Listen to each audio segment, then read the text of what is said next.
बाक्सानि सोमलिगुरियाव मैदेरनि उदखार, सासेनि जिउ खहा आरो 7 जोखोम।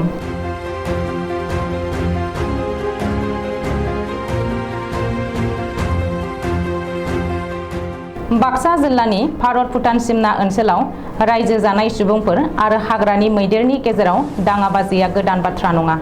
फारसेथिं आबादारिफोरा गावनि नखर गथ'-गथायनो खबसे ओंखामनि थाखाय जुजिनाय आरो गुबुन फारसेथिं मैदेरा हाग्रा ओनसोलनिफ्राय आदार नागिरनानै सुबुं थानाय ओनसोलफोराव फैनानै आबादफोरखौ जाफैनायजों लोगोसे सुबुंनि न'-बांफोरखौ सिफायलांनाय।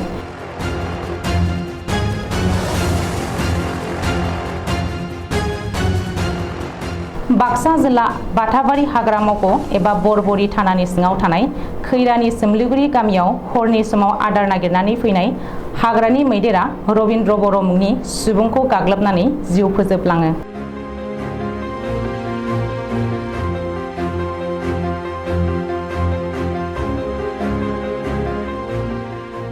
मिथिनो मोननाय बायदिब्ला हाग्रानि मैदेरा खैरानि सोमलिगुरि गामियाव थांनाय 15 साननिफ्रायनो फैनानै गोबां आबादारिफोरनि माइजों लोगोसे गुबुन गुबुन आबादफोरखौ खहा खालामनायजों लोगोसे गोबां सुबुंफोरनि न'-बां, इसिं, माइ बाख्रिफोरखौ सेफायनानै उदखार खालामगासिनो दंमोन।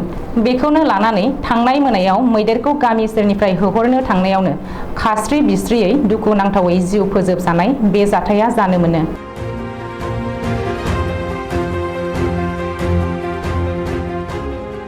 लोगोसे बे मोनसे गामिनिनो मैदेरखौ होहरनो थांनाय धनपति बर', अनिल दैमारि, भबेश बर', थेंगोना मुसाहारि आरो सलेन बर'मोनखौबो गाग्लोबनानै गाज्रियै जोखोम खालामलाङो।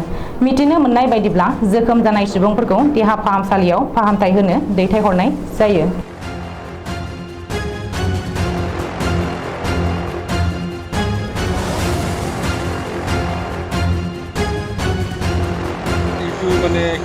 सिमलिगुरि आरो कादङा বুলি কয় গাঁওখন ওই হাতী আহা বুলি মানে গেছিলো যাই পেলাই আৰু হাতীখন দেখা নাপাত মানে আমিও মানে কাকত লগি গেলো হাতীটো মানে অকস্মাত আহি কিনি মানে এনেকা আঘাত কৰিছে তাৰ